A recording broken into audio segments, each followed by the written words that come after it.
Hey everybody, welcome to the Crohn's Fitness Food Podcast. I'm your host, Stephanie Gish, Crohn's warrior and IgA nephropathy warrior, and I'm dedicated to sharing the stories of those with IBD. Thank you so much for joining me today. Now let's get to it. Well, hi everyone. My guest today is Kelly Jenkins. She's a chronic illness patient, certified yoga teacher, and certified nutrition coach thriving in a modern world. After being diagnosed with ulcerative colitis, she's spent the past 8 years treating it with a combination of Western and naturopathic medicine. And today, she's on a journey to support happier, healthier, chronically willed warriors. Thank you so much for joining me, Kelly, and welcome to the show. Thank you so much. I'm excited to be here and honored. Thank you. I'm honored to have you. I'm excited to get into your story. So you have been on quite a journey over the past few years, especially this past year when you took some time off from social media to focus on yourself and some exciting things that we'll get into later in the show. But first, let's go ahead and get started with your IBD story. And can you talk about when and how you were first diagnosed? Yes, it's been, as I'm sure with most folks with chronic illness, a long journey to today. So I was diagnosed in July of 2015. I had kind of a tumultuous year leading up to my diagnosis. In January of that year, I had a chronic sinus infection that I underwent about 3 rounds of antibiotics. So obviously had some damage to my microbiome. And then that March, April, May, kind of and into June was a really stressful time in my life. I trained for and rode in a 100-mile cycling event. We bought our first home, we got married, and we got a puppy, all within a very small amount of time. And in that time, I honestly, I probably had symptoms, but I wasn't, even though I wasn't a yoga teacher then, but I've been practicing yoga for a long time. Even though I'm a fairly mindful person, I was a little disconnected from what was going on in my body. And then in July of that year, after all those events, I started, noticing, wow, I'm having really loose stools. Okay, now I'm having blood in my stool. This is a little concerning. And so after about a week of experiencing that, my husband's like, okay, you need to go to urgent care. I went to urgent care immediately. They were like, you're having a colonoscopy tomorrow morning, and urgent colonoscopy. And then I received the diagnosis rather quickly, actually. So I am thankful that I didn't endure symptoms for a very long time. I know several friends and folks in this community can go years without having a diagnosis. I was pretty thankful. Right away, I started taking mesalamine. So Lialda is the brand name that most folks are used to hearing. And that initially definitely calmed my symptoms right off the bat. But over the next few years, I kind of like many patients, I kind of really had, with stress and life and all the things that go on, just ups and downs with my disease. And that's kind of that really kind of went on for a number of years. I mean, that diagnosis was 8 years ago, and it really wasn't until about 2020 when I honestly quit my job as a communications director for a school district, which was highly stressful environment. And I started my own business, which you would think would be stressful, but thankfully was less stressful than working in K-12 education during a pandemic. So then because I could set my own schedule, I'm very thankful. I just have a luxury that a lot of people don't have. And I totally recognize that. I don't have children, I have fur kids, and I work from home and I work for myself. But when I really started to hone in on my nutrition, which I've always been a health nut, always eaten healthier, made good choices, but really started focusing on, listening to my body, listening to the way that foods affected me, and just learning, everyone's different. What works for me isn't going to work for another Crohn's or colitis patient exactly. But I started to listen to my body more, started to really cook everything from scratch. And then that's when my healing started to go. Before we jump into food, I want to ask you, Yeah. when you were first getting your symptoms, had anyone in your family ever had IBD, or was this a completely new topic? Were you familiar with it at all? Brand new topic to me. I did not have any familial history of gastrointestinal, any GI problems in my father or mother's side of the family. So, and I had never even heard of ulcerative colitis when the GI doctor presented me with that diagnosis, right when I came to out of the colonoscopy, they're like, you have ulcerative colitis. I'm like, what is that? And so I had no idea.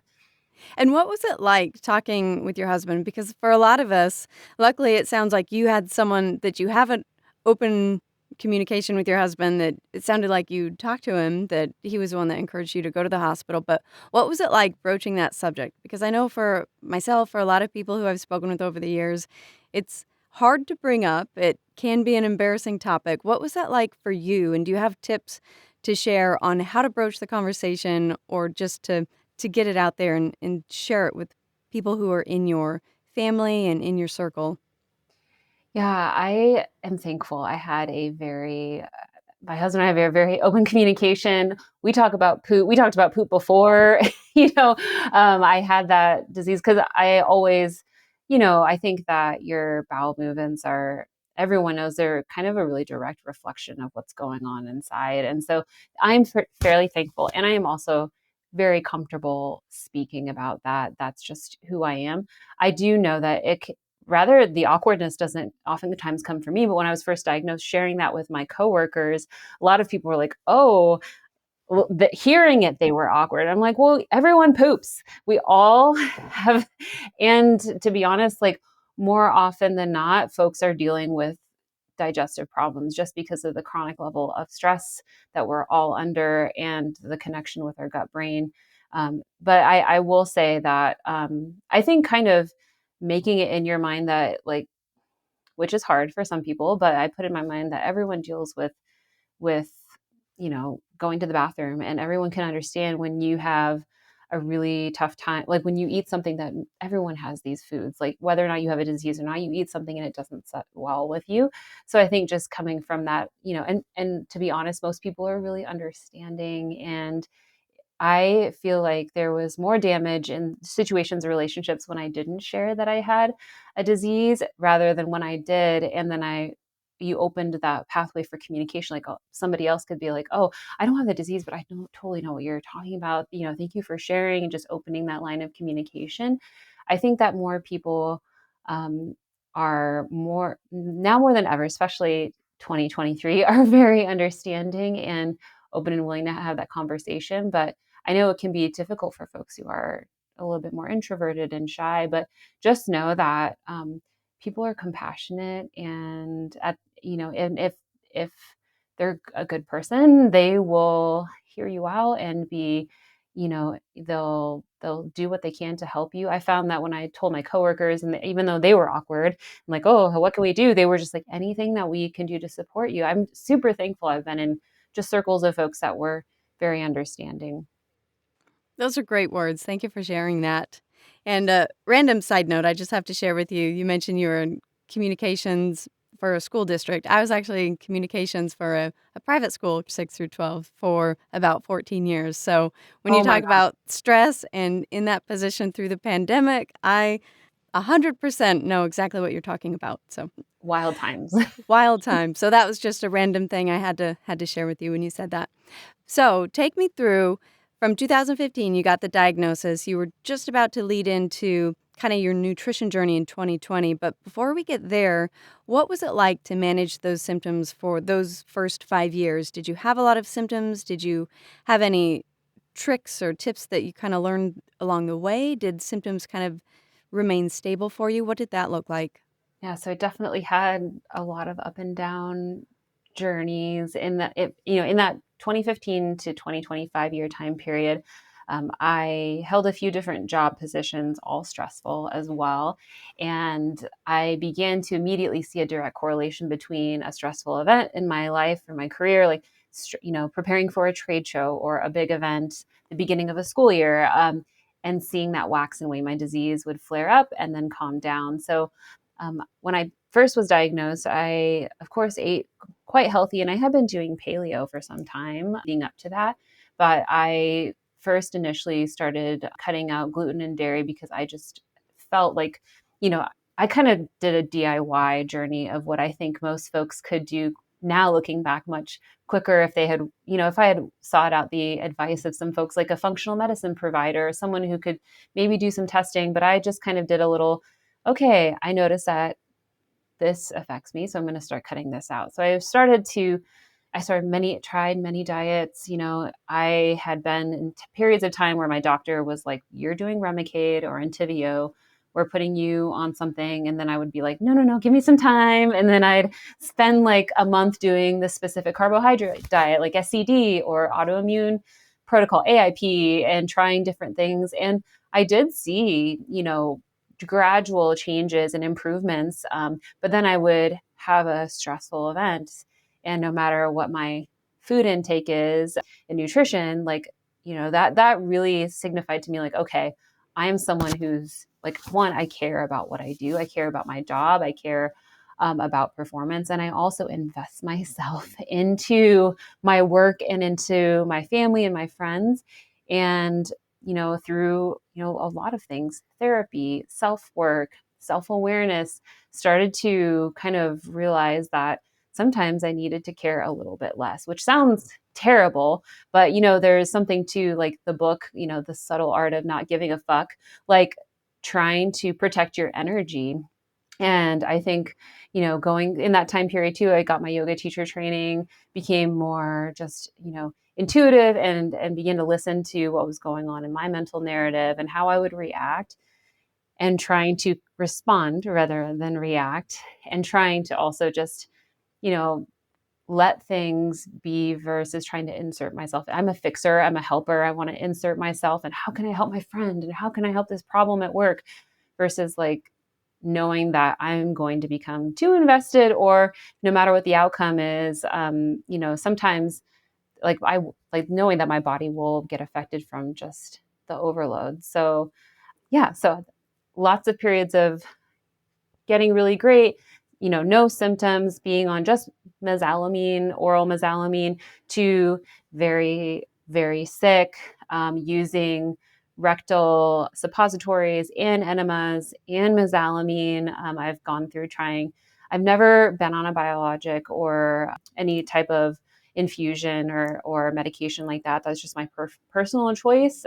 But have used steroids to help with the inflammation, which, both oral and rectal steroids.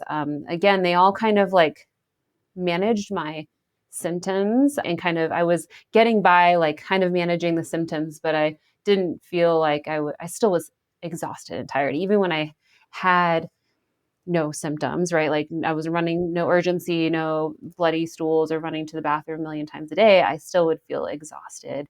And so, which is, that is life with chronic illness. I feel like I saw something this just maybe in the last couple of years that said that they surveyed people who had Crohn's or colitis, like, and they compared to the level of exhaustion, and it had compared to somebody who had gone without sleep for 72 hours, was just kind of the equivalent of the daily, like the energy or the imbalance of energy for somebody who has Crohn's or colitis.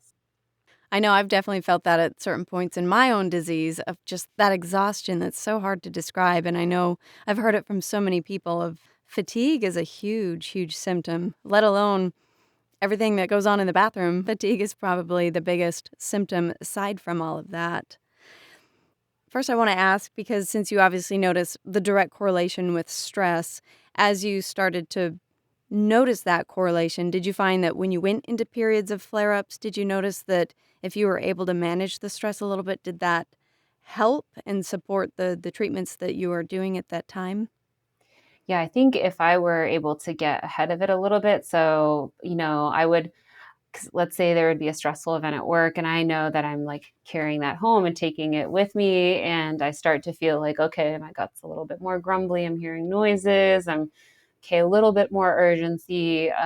If I were able to, my biggest thing that I try to focus on is like, how can I subtract rather than, okay, what can I add? What supplements can I add? What can I do, to add to like, oh, I got to stop this. And, versus like, okay, what is crucial right now and then what is like what can I cut, what fat can I trim off, like, okay, I know that I don't need to go to this social event, like I need that time to rest and be at home, or I don't need to push myself. I love exercise and I live in Bend, Oregon. It's an outdoor recreation mecca, but that FOMO is really hard, but I don't need to be cross country skiing every day in the wintertime. I don't need to be this or that. Like, I just need to look at, like, how can I trim away things to, we always think of, in this culture, today's culture, like, how can we add? And there's only 24 hours in a day. My suggestion to anyone for any illness or any strategy for living a healthy, fulfilling life is like, how can I simplify? So that was what I would work on is, okay, what's purely necessary for work? What's purely necessary to just, and again, being a perfectionist myself, wanting to like do really hard and work really hard. I'm like, you know what? Even like my 60% effort is greater than some people's, like most of the population.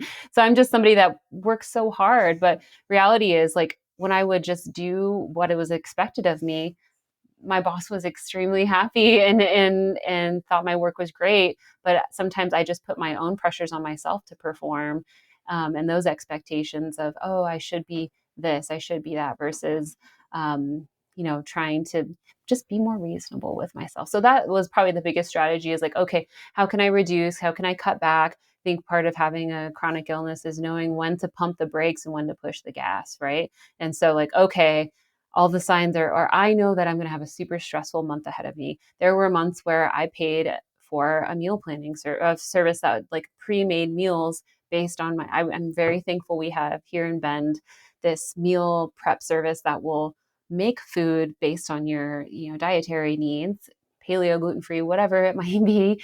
And then I would just pick up. So those weeks that I knew it was going to be stressful, I would order meals ahead of time. Again, it's a luxury that I know everyone doesn't have, but I would try to just prep myself for, okay, not cooking and food prepping is going to save me time and stress. So I'm going to do that. But, sometimes even if you do all those things, I would, you still go into flare and you're still sick. So it's like, I just feel like, I'm just chasing, like, something happens and then you're chasing it, for the next couple months of, like, okay, this one event happened and now I'm just trying to do all the things to get the inflammation back down to some sort of base level. Sometimes the body's gonna do what the body is gonna do. Yeah, exactly. But I do love that strategy of simplifying and trying to get ahead of it when you can. So take me back through 2020 is kind of what you were leading up to, and you start realizing nutrition is part of the picture. So what happens at that point? Where does your journey go from there? Yeah, so 2020, I left that crazy stressful job, was at home a lot more because I started my own business. And again, when you're in a space where you are not inundated with mental distractions like work or other things, being in an office and constant interruptions, you begin to listen more and kind of be more in tune with your body, and the pace slows. And I think we've kind of like, we've been desensitized. We've been like, to like the pace that the modern lifestyle pace is just unsustainable. And like, I think the pandemic did that a little bit for everybody, right? We kind of got put the brakes on pause and like, oh, wow, like life doesn't have to be this crazy. I had that again, I'm grateful for that, the luxury of being able to be at home. And so then I started cooking. I mean, I always cooked a ton, but I started cooking more, everything from, I'm going to make my own bagels. I'm going to start, trying to make my own protein bars, because what I did notice is that I had cut down a lot of inflammatory foods for me, which I knew from the past 5 years of having the disease, but I was still having like occasional inflammation. Up until at 2020, I was still taking mesalamine orally, and, just kind of doing a good job again of managing my symptoms, but not really getting at like a deeper, feeling like I'm completely well. Still, I'm like, okay, cut out the stressful job. That's great. But like, I got to work on other things. So started to, yeah, just eliminate, it's funny. I used to think, oh, and it may have just been, I was so sick, but like red meat, even in 2020, 2021, like steak, when I would eat steak, I thought like, oh, it doesn't settle with me. It would like give me loose stools. Well, reality was, like, I was eating gluten-free protein bars that had ingredients that like I realized that tapioca flour, which is, it's so sad because it's like a gluten-free food and safe for a lot of people. But for me, until I really started to like food journal, right, which I had on and off throughout the past, but really, really, okay, be consistent with logging in an app, what I'm eating every day, and then how I feel. And then over time, trending like, okay, these last few weeks I've been great. Oh, I haven't been eating that one protein bar that for me, it was a protein bar. Like that was the hidden thing. And then when I started to really hone in, remove a lot of those foods and then cook foods just in my own kitchen, which knowing that I could control what I put into it and where it came from, at least I knew, where I'm purchasing these foods, then I started to really, really improve. In 2019, leading up to the 2020, I had two surgeries. I had a sinus surgery, and then had sinus surgery, then I got C. difficile and got infection of C. diff. I took vancomycin to kill off the C. diff, but then I had another surgery just 6 months later, an emergency appendectomy. And I begged the surgeon, please don't give me antibiotics post-surgically. I just had C. diff 6 months ago. And she was really great. She's like, no worries. We'll give it to you during the procedure, IV antibiotics, but I will not give you any oral antibiotics. What I didn't know, I mean, I knew that C. diff was quite common for folks with Crohn's or colitis, but I guess as a UC or Crohn's patient, you're 11 times more likely to develop C. diff on antibiotics post-surgically. So after that, my microbiome was quite obliterated. I had not even like traditional UC symptoms with like bleeding. It was just a lot of like, frequent stools and loose stools. So I also at that time really focused on adding in fermented foods and things to build back. I would try, over the whole course of my disease, I've tried a million different probiotics from like VSL3 back when the prescribed VSL3. And anytime I would take anything with an added probiotic, it would literally just be like pouring gas on a fire. It would just make things worse for me. That's me personally. So what I did find is small amounts of fermented foods, like when people are like, oh, sauerkraut like destroys me. And I'm like, well, how much are you eating? They're like, oh, like probably like a half a cup or, and I'm like, okay, 1 teaspoon, like half a teaspoon. I would just take a bite once a day, little tiny bits, and try to build up that, because there's going to be a ton of things like foods that you cannot consume when your gut is flaring. And so anyway, fermented foods, controlling my nutrition, being more mindful about, working from home and kind of becoming a hermit allowed me to really reduce that overstimulation. And I also, stopped doing which sounds, I'm like, I feel bad. I stopped doing my Instagram account. So I had an account called Notorious IBD. That was actually the name of my account to begin with. But I like started my new business. I'm like, I cannot focus on all these things at once. I can't, talk about my disease and then start this new business and do whatever, cook from home. So I'm like, you know what, that's one thing I'm just going to have to subtract. I'm going to simplify it. I'm not going to use that account anymore for now, just going to keep it up there. And then, basically spent the next from that 2020 till now, really focusing in on, I've done so many things. I've done acupuncture. I have done, I've worked with functional medicine providers. I have done ozone therapy. I've done BPC 157 peptides. I have just tried a lot of things and really just trying to get my body from this upregulated cycle where it was my nervous system and my gut, my digestion down to like, okay, calming everything down, getting good sleep, getting good nutrition, protecting my energy. And there's a lot to like when you have, I love social media. Like that's honestly what got me through a ton is like connecting with people online because nobody in my circle of friends, none of my family members had ever heard of ulcerative colitis. They had heard of Crohn's, but they're like, ulcerative colitis, what's that? And so I really found deep connection and so many friends on social media through the Instagram account that I had. But to be honest, like that became my identity. Like, oh, you're the girl with UC, like, and you talk about it and I have a disease, and there is, I do believe that, the body achieves what the mind believes. And when we live in a state when we feel that we are ill and sick, and we're repeating that messaging to ourselves, we kind of, it can become a self manifesting prophecy. And I don't want to sound woo or anything like that, but I do believe that like we all have the capacity to heal and to be better. And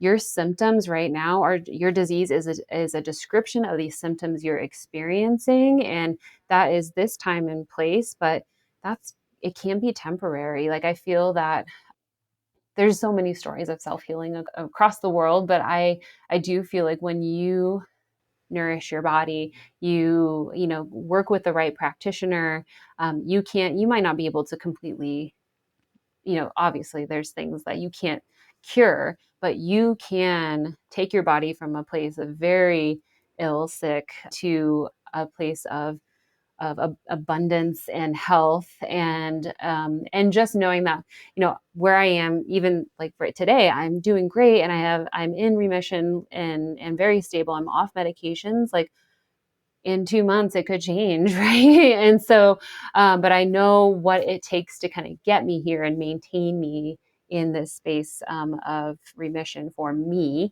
and kind of knowing what your triggers are. And that's, it's the work that you have to do. It's kind of like we all have to do this work, you know, it's the daily work of life, of like knowing yourself, knowing how you react, that self-awareness. And the study of the self in yoga, it's called the Svadhyaya, but it's, you know, how you know you're going to react, and how can I put myself into positions in work, socially, that are going to support me and thrive, and how can I share with others, you know, who I am and how I react, and be, surround myself with others who not only like understand, but they support that, and they do their best to put you in those environments as well. So I think it's just, it takes a lot of communication, self-understanding, and compassion, but I think that's ultimately, you know, one of the biggest tools is that protection of your energy. I'm telling you, like, What do you think were some of the key things that got you to remission? As you mentioned you were trying everything, acupuncture and reducing your stress and getting into diving deeper into nutrition. What do you think for you? What do you think were the key things that really allowed you to reach remission? And then talk to me a little bit about how you came off your medications, making that decision, and then did you discuss that with your doctor? Did you have a plan for tapering off? Share some of that about your yeah. journey. So one of the biggest, so I say the bigger things that helped me kind of get to a space of remission were, you know, definitely stress management and managing my expectations of what, you know, like we hold ourselves to such high standards. So like being reasonable and giving yourself grace, and through stress management, like acupuncture was amazing for that for me. Obviously, I'm going to talk about yoga just because I know that the more we're able to sit with ourselves, and that practice of self-study and self-awareness, we just are able to respond rather than react, and predict, not absolutely predict, but know how we might react in a certain situation, being mindful and like, how can I make changes? So there's like that mental change.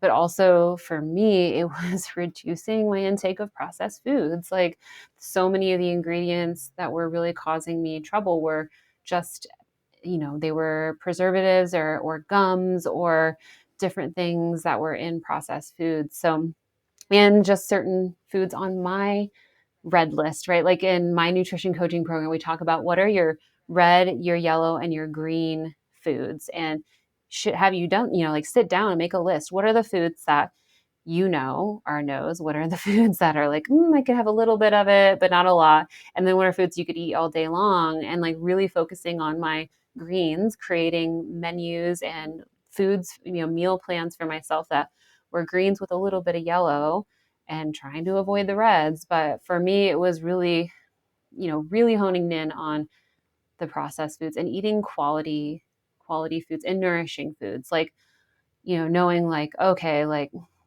my husband puts sriracha on everything. And I used to love spicy foods. But I'm like, you know what, that I love the taste of it, but I feel like crap. Why am I doing this to myself if I, you know, so it's kind of knowing your trigger foods, which does take work. That's like constant work.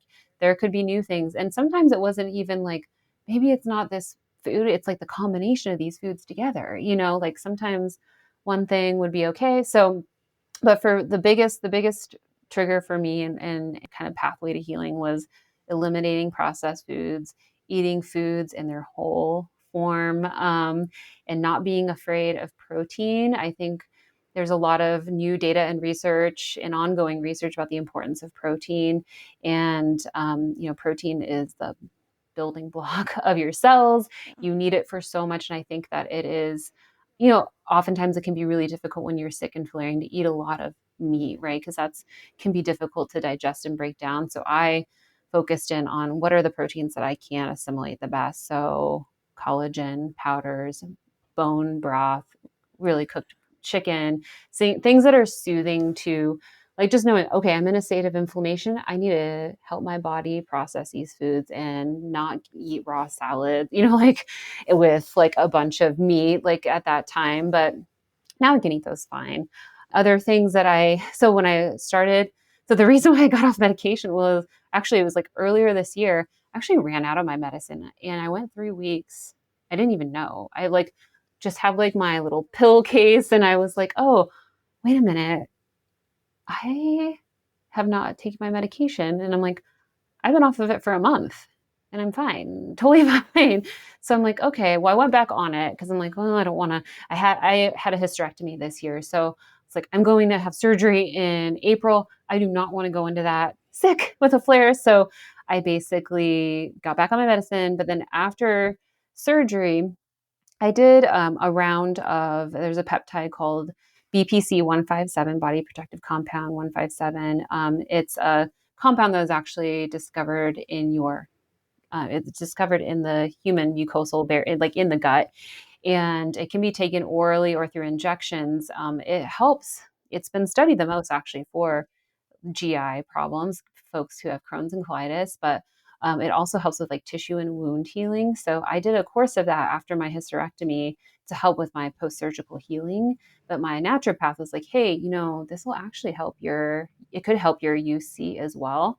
So I took it. I took around, so my surgery was in April, did that in about for 1 month from May through June. And in June, I was like, I'm going to kind of try to ease off my medication again and see how I do because I just did all this work. I had my surgery. The stress of that is over. So I started to just play with reducing my medication. I would take like, rather than 2 a day, which I was on, I would do like 1 a day for a week and then one every other day and then one every 3 days until about, it was about a month of weaning off in July. So I'm still early in my being off of my medication, but I did just get my calprotectin tested last week and it was 18, which I was super stoked about.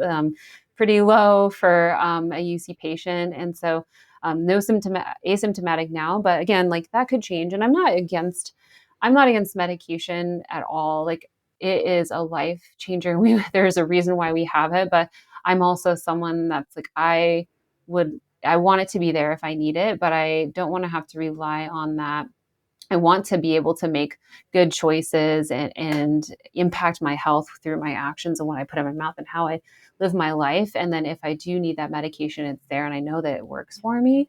But so far, I've been able to kind of prove, like in a small fashion, as a small little self study, that at least for the last few months, I've been able to keep my gut in remission without medication. And did you share it with your doctor? What was the conversation like? Was he My doctor has no idea. So my doctor actually wants me to have a colonoscopy. Not my doctor, my doctor's PA, which is kind of since I haven't been symptomatic for a while, I'm now seeing the PA. If I were having problems, then I see the doctor because she's going to give it more priority. My The PA wanted me to have a colonoscopy. They scheduled one for me actually in September, and I'm like, can I first just check my calprotectin first because I feel good. And my gastroenterologist, she's like, in the past, she's like, Kelly, we only go looking if there's a problem. I'm only going to give you a colonoscopy when you're really sick and we need to see how bad it is. So that's been like her mindset, but her PA is like, well, it's been 3 years since you've had a colonoscopy. We should go in and look. But I'm like, this again, my personal choice. Like, I don't want to go poking around and create, like, my fear is like, okay, let's have this stressful colonoscopy, the prep, which we all know what that's like, and which may cause symptoms versus like, I'm doing great.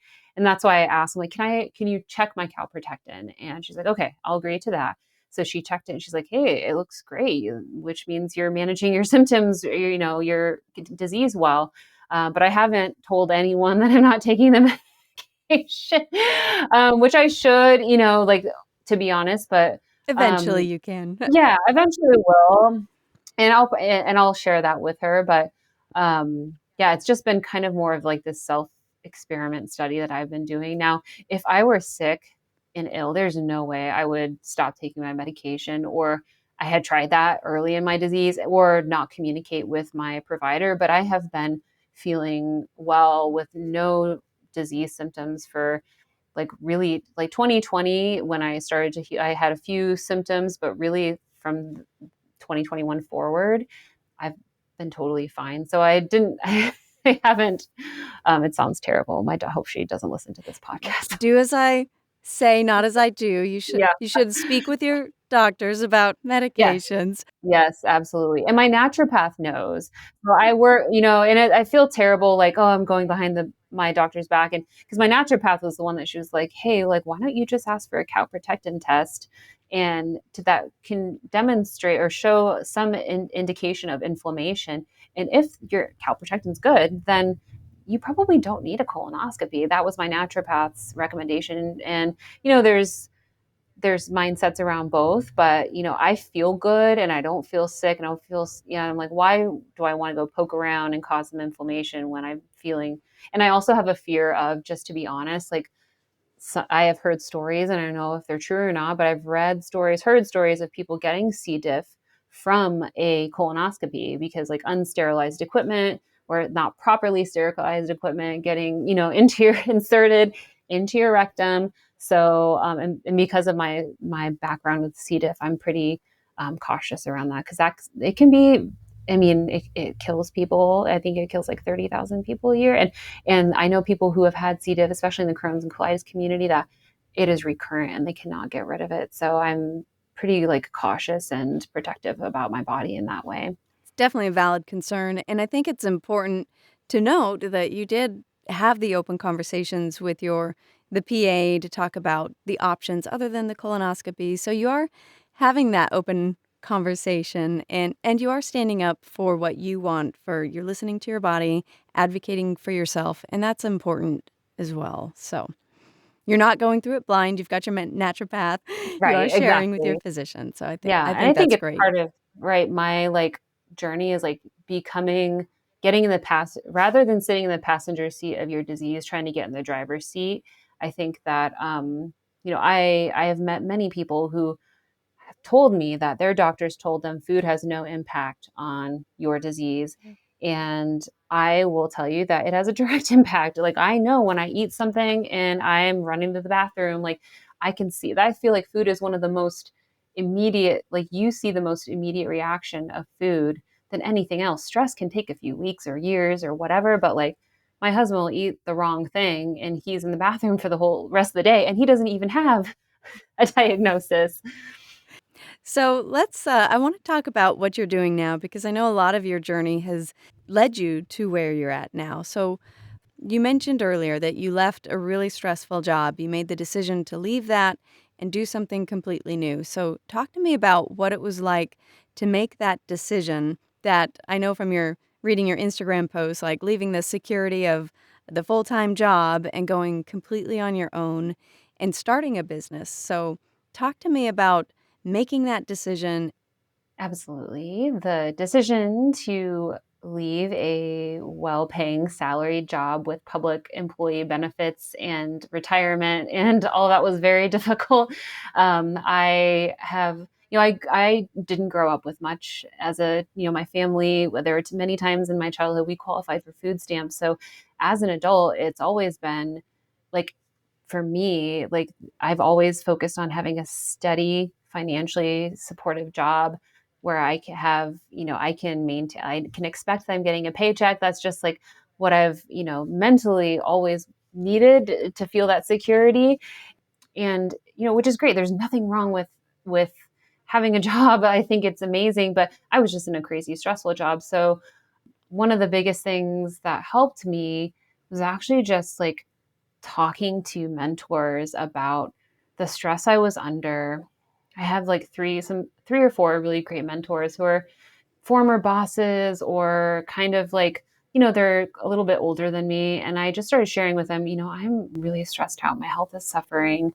I'm kind of thinking about starting my own business or at least leaving this job. And one of my mentors was like, Kelly, you are the exact kind of person that needs to run your own business. You have all these skills. And that's what I just needed to hear was like somebody saying, you can do this. And I'm super thankful that that particular mentor was like, if you need a client, we will be your first client. We'll sign a retainer with you. So I'm like, oh my gosh, that's great.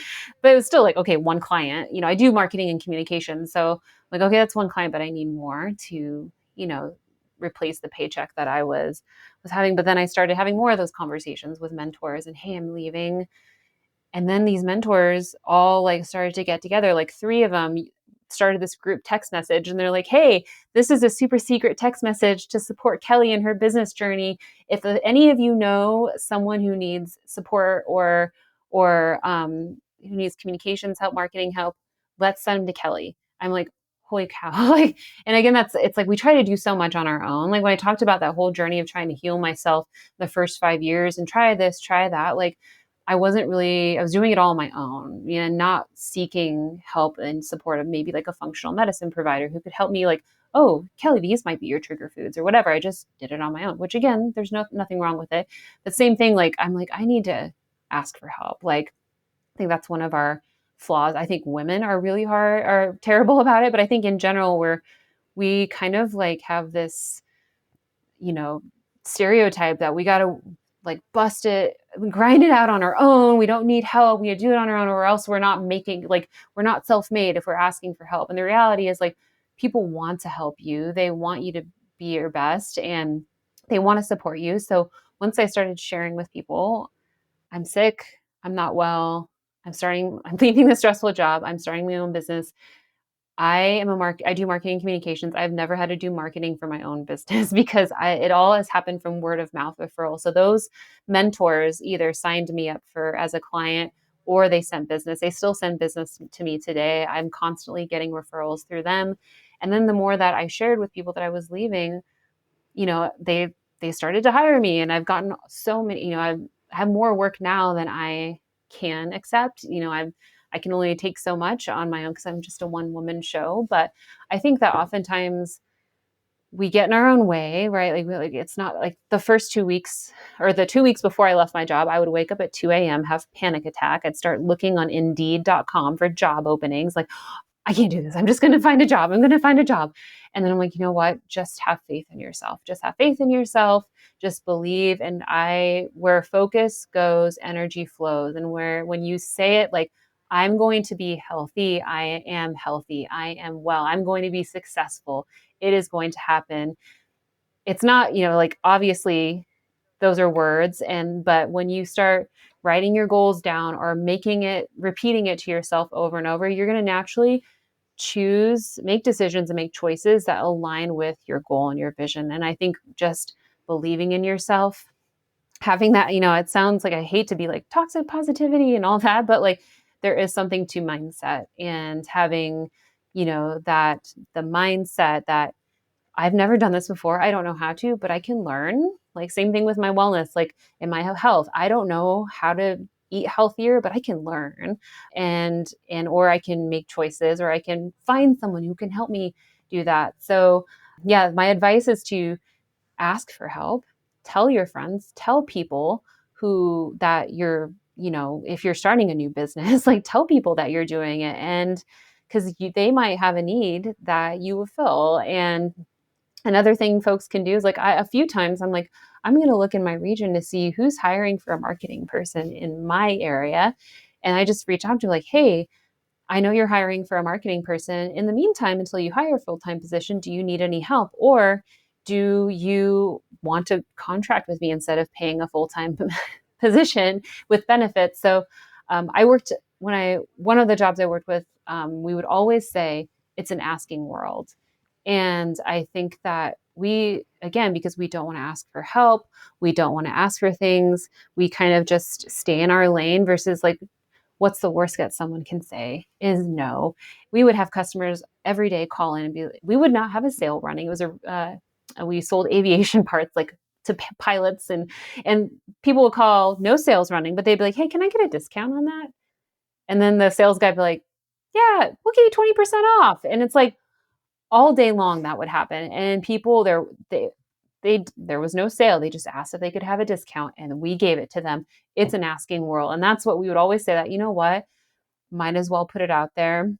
And then, having faith in yourself that like, even if this fails, right, I still tried and I worked, I put everything I had into it, and I can always get another job. There's lots of jobs, like, especially right now. I love that. I think it's great advice. So now tell me, in all of that, where did you find the time to become a certified yoga teacher and a certified nutrition coach? And talk a little bit about those things that you do. Yeah, I got certified as a yoga teacher actually back in 2018. So that was before I left my job. And I first started, I'm like, okay, I've been practicing yoga for a really long time. I just want to deepen my practice and just personally know more about the philosophy of yoga, the history of yoga. And so I did that yoga teacher training in 2018. And then I actually like started teaching in person and loved it, just because it was this one time in my day where like it was a one job that I could have where I didn't have stress, right? Like, I mean, yeah, you got to memorize your yoga sequence and how to teach, but it was a way for me to impact others and provide a space for them. I just ran into a student that I had in 2019, and he was like a healthcare executive. And I just ran into he and his family this last summer, and he was like, Kelly, I was going through some of the worst parts of my career, most stressful times of my career when I was going to your yoga classes. And you have no idea like how much that helped me. My wife would literally, I would say like, oh, I'm too busy. And she would say, you need to go see Kelly, go to yoga. So being able to help provide a space and hold space for people to be nothing but themselves without expectations or that stress of daily life was super impactful for me. And also it's like a good reminder every time I teach, I'm like, I got to practice what I preach, like I've got to live in this path. And so that, kept me through the pandemic, and then taught online and in person throughout the last 5 years of having my certification. But this year, because I really started to feel like, gosh, like the impact of what I've done through food has really helped heal my body. And I want others to help others feel empowered to get into the driver's seat of their health and not feel like they're just along for the ride. Because I do feel like there's more every day, there's more research and data around how, food is information to our nervous system, to our bodies, and how, certain foods and especially like chemicals and ingredients that we have here in the US that aren't allowed in other countries, how they're really taking long lasting tolls on our health. And so like I want to help other people. And I'm naturally kind of like obviously, but being a yoga teacher, I naturally love kind of coaching and helping others on their journey.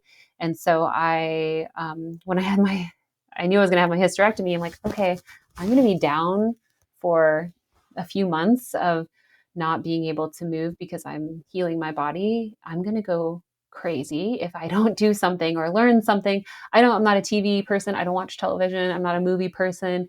So I'm like, and I've always wanted for the last 4 or 5 years to become a nutrition coach, and just to learn more about nutrition and how it impact your performance athletically or in your life. And so I signed up for a nutrition coaching program through Precision Nutrition. I talked to a lot of folks that I know who work in the wellness space in the industry. So strength coaches, I talked to owners of physical therapy clinics where I had gone to PT, and I just kind of asked them like, what certification do you recommend or do you look to as kind of an industry standard. So most of them recommended precision nutrition. So that's why I chose precision. There's lots of great ones out there, but I loved it. And what I love about precision nutrition and that coaching program is really, there's a lot of nutrition programs, coaching programs that are like, how do we help people just lose weight quickly?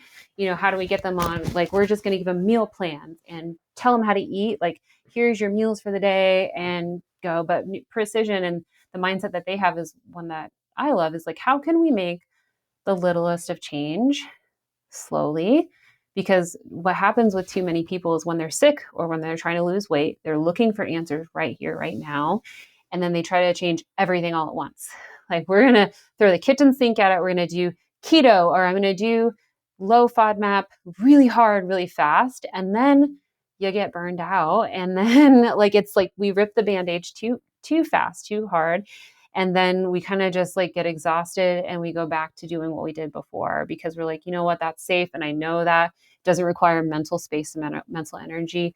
Versus my coaching philosophy is like incremental small changes that lead to big results in the end. And, in 8 years, it's taken me 8 years to really get to this point of like understanding what affects me and how I can manage my disease. And I'm still learning. There's still things that I'm like, oh, I didn't know that this would trigger me, or this food would make me, I just had like a few weeks ago, I was having like loose stools and I'm like, what the heck? What's going on? Turns out I take like a CBD tincture before bedtime. I ran out. I bought a different brand that was in an alcohol base instead of a coconut oil base. And that was causing my problem. Stop that immediately. Like, okay, it's all like learning.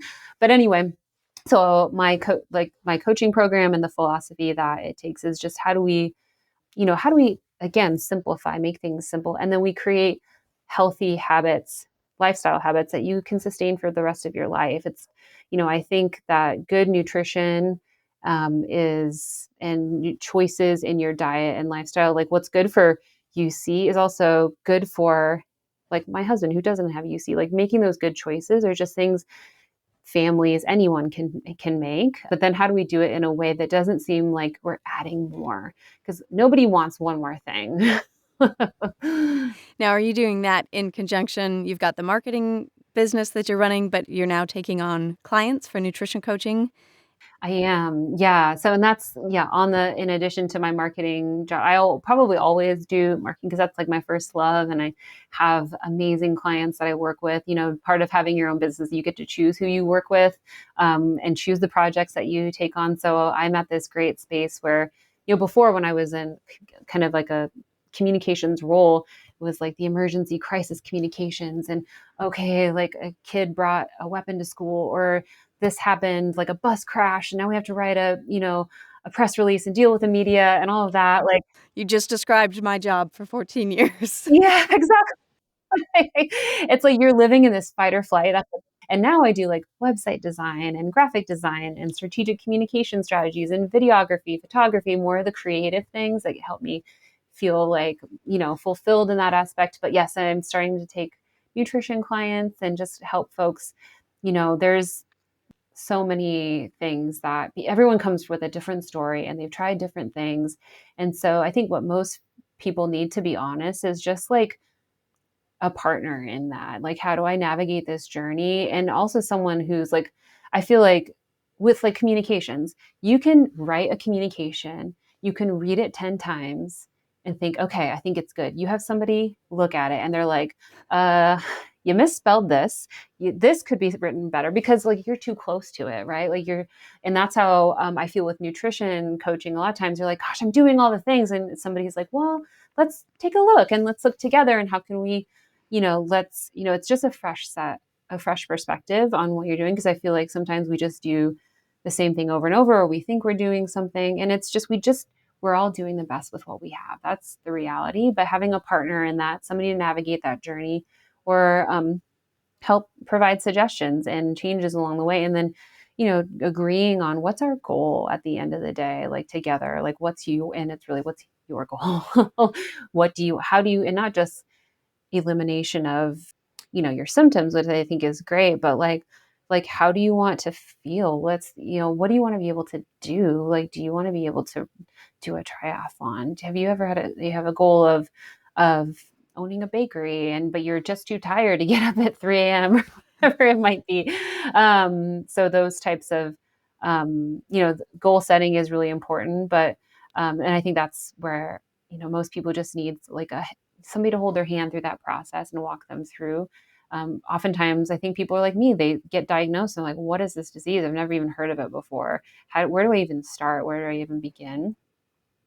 So yeah, and the goal all around is just deep health is what I like to call it. And deep health is not only just nutrition, right? It's how your sleep, it's your social connections and your social, your network, not social network online, but your in-person social network. It's your mental health, like how are you doing mentally, and being honest when you need help and when you feel good.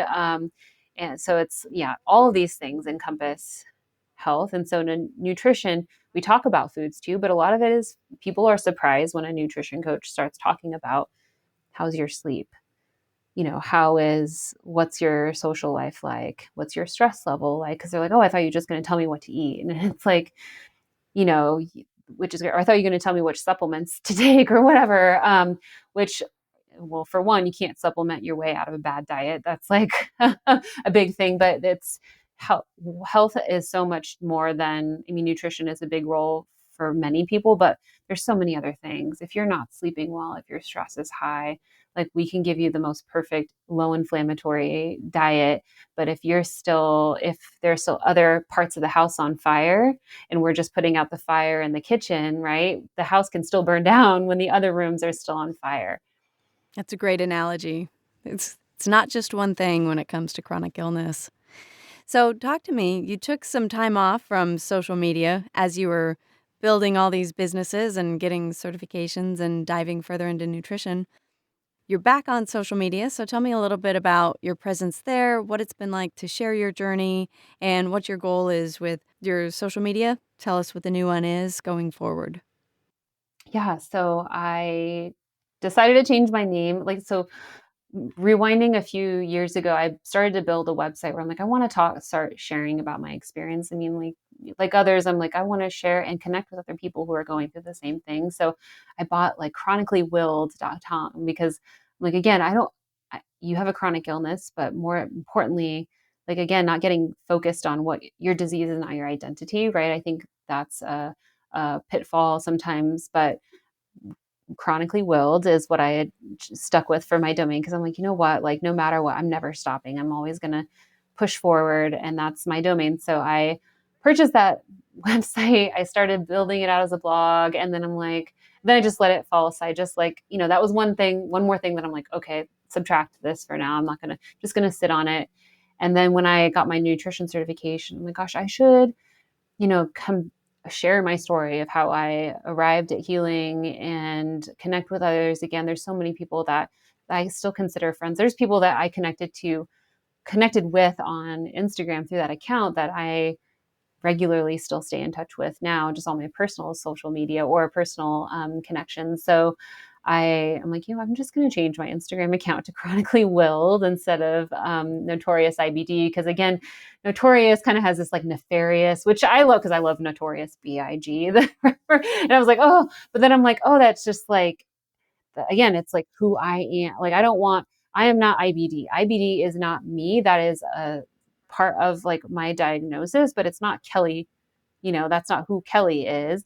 So, I'm like, and more people need this message of encouragement and support. And I know that we all need a space to vent. That's like absolutely critical.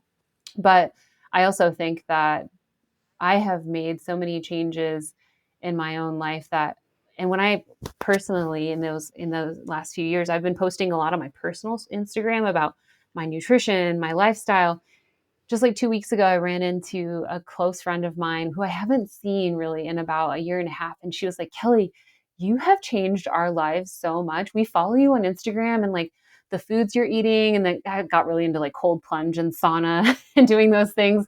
And they were like, we've started doing it too.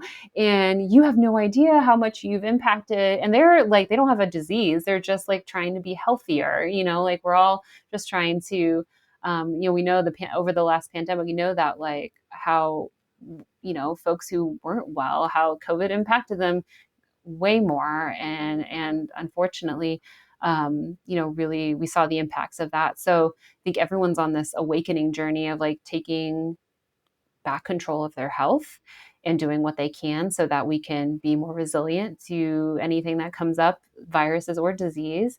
So yeah, I'm like, okay, I need to get back on and just share my story. I've been so quiet and I've been gone through so much in the last few years. And I know there are people who are struggling just like I did, and there are other lots of amazing voices sharing their story, and mine is a little bit different than everyone else's, and I think that's great. And yeah, so that's why I recently got back on. I'm starting to post again and writing some blog posts and just kind of sharing things. I'm mostly kind of curious what people want to see. I will say since I took a break from social media on that account and have come back, the thing that I'm challenged with is like it's like all reels now, right? Like video reels. And I'm like, oh, I feel like an old person, like, oh, I got all these kids in their videos and I gotta put out a video on this. And so I'm trying to work on more content that's like video focused. But also I want to know what people are interested in. That's kind of my question. Because as a nutrition coach, I don't want to I'm not going to be the kind of coach that's like, here's your meal plans for the week and just like eat this. Like, no, pick what foods you like and what work for you. I just want to help people learn about how their nutrition, how it works, like learn, like a lot of people don't like, I asked my sister, like, what are your macros? And she was like, what does that mean? And I'm just like, well, it's just like the amount of protein, carbs, and fat that you're eating on a regular basis. And you don't have to track it down to the grams. Like, okay, maybe today I'm going to focus on like, did you know that a woman should eat a palm size, one palm size worth of protein at every meal, and, just making it super simple and giving little tips and tricks. Because I think when we start with everything, we're trying to rip the Band-Aid off or trying the heaviest, hardest tactic that we can, it can just be way too much change to be sustainable, especially if you have kids and a family, like, and you're trying to feed other mouths than yours. It's really challenging to make broad sweeping changes versus like over time, a little bit of this, a little bit of that. And then eventually, before you know it, you wake up, it's been 5 years and like the way that you and your family eat is completely different. But it hasn't felt like that overnight change because like you've gradually made those changes. Yeah, my biggest suggestion to anyone is just pick like one thing to focus on at a time. Like, okay, this next month I'm going to focus on, making like spending an extra 5 minutes every day, just like pre-cutting vegetables, or, what's a 5-minute action I can do each day that's going to help get me to health. Like maybe it's setting out my outfit for the next day, the morning. Like I know it sounds stupidly simple, right? But if I'm going to create more time for myself to do the things that I love or enjoy, by just making little actions every day, everything incrementally builds up. Nobody became like, for people who see like people who are like bodybuilders, it takes them years to get like that, unless they're taking steroids or things like that. But like these, it's a constant journey and evolution. And I think that we have these expectations of ourselves that we should be a certain way immediately or overnight. And then we put too much pressure on ourselves. Very well said. I love that strategy. I love that advice. So if people want to follow you, keep up with you, where can they find you online and on social media? Yeah, so at Chronically Willed on Instagram, and it's Chronically Willed on Facebook. And then just www.chronicallywill.com is my website, and it's in progress. It's still adding things. There are articles up there. I share some of my journey with some alternative treatments like BPC 157. I've done all different types of alternative therapies that are not just for my gut, but I've done prolotherapy and plasma rich platelet, PRP. So lots of other things. I'll share my stories. And then hopefully I'll get to share some of my friends who I live with in Central Oregon. I live in Oregon, and I have a lot of friends here who have other diseases they've healed through their journeys. And I want to start sharing their stories too. That's wonderful. I'll put all the links in the show notes so everyone can find them quickly. We have covered a lot of different topics. Is there anything that you wanted to share with the audience that I didn't get a chance to ask you about? No, I think you covered everything. I would just say, believe in yourself, believe in your body's ability to heal, and know that this is only temporary. That's something I've always told myself since I was a child. Like, when times are really crummy and terrible, or you're feeling awful, this is just now. It's not the future, and you can impact that. Take control of and feel like you have the ability to take control. I know it's difficult at times, but believe in yourself.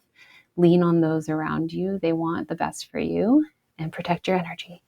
Very well said. Thank you so much. And thank you so much for joining me today, for sharing your story. It has been an absolute pleasure having you. Thank you, Stephanie. Thank you for listening. If you love these interviews and want to support the podcast, visit my website at cronsfitnessfood.com, where you can browse my featured products page to shop the companies I love and support. Make a donation using the Buy Me a Coffee link to send a little love, or grab a copy of my book and IBD story, Crohn's Fitness Food and My Rocky Road to Health. If you have an IBD story that you want to share, send me an email at story@cronsfitnessfood.com. And always remember, be strong, be grateful, and keep going.